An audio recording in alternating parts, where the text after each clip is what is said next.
Hey,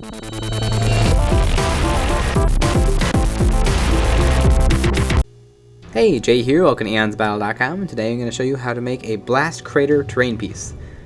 Here are some examples of ones I've built in the past. So the first thing I did was I took a piece of hardboard and I put on a little bit of drywall putty or spackling.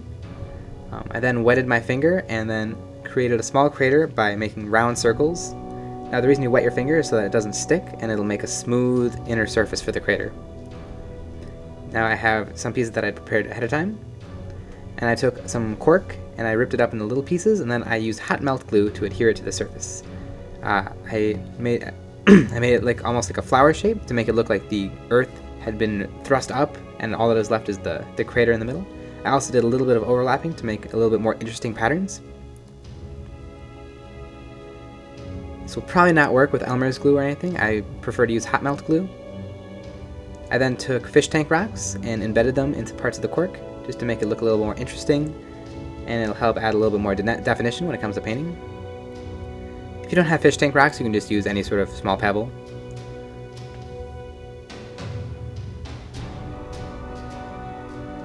Once that was finished, I then went and got some spackling, and then I created a small gradient leading from the edge of the outer edge of the cork onto the base to make it look like it was one piece of ground where the crater had just pulled some of it up, which is what the cork's representing. This is a little hard to do, but you get the hang of it pretty fast. Just push it into the back of the cork and then use your finger to slide it back onto the base.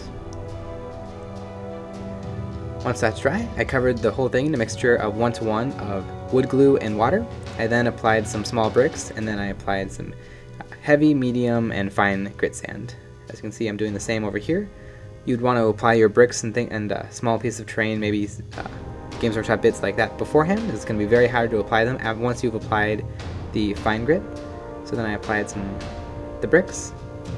I used a small piece of fun foam. I then applied some small pebbles, some medium grit sand, and then finally the fine grit sand. Make sure you don't apply any to the inside of the craters. I then primed the model gray to save me a little bit of time painting.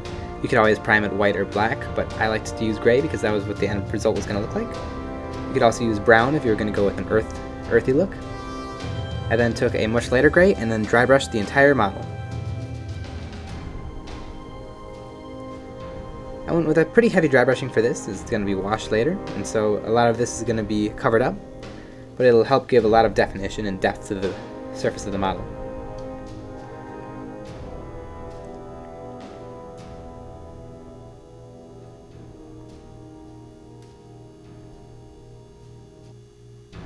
I then applied a 3:1 mixture of water to paint, and then I applied that to the entire surface of the model.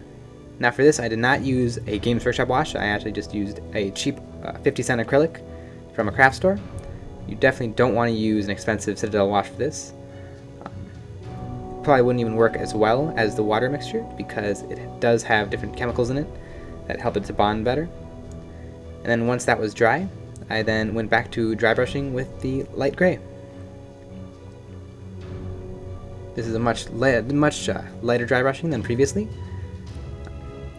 If you were doing an earthy battlefield, you'd probably want to use browns and tans also, or maybe even use a little bit of green flocking, but for this terrain piece I wanted to keep it moody and dark, so I just went with the gray.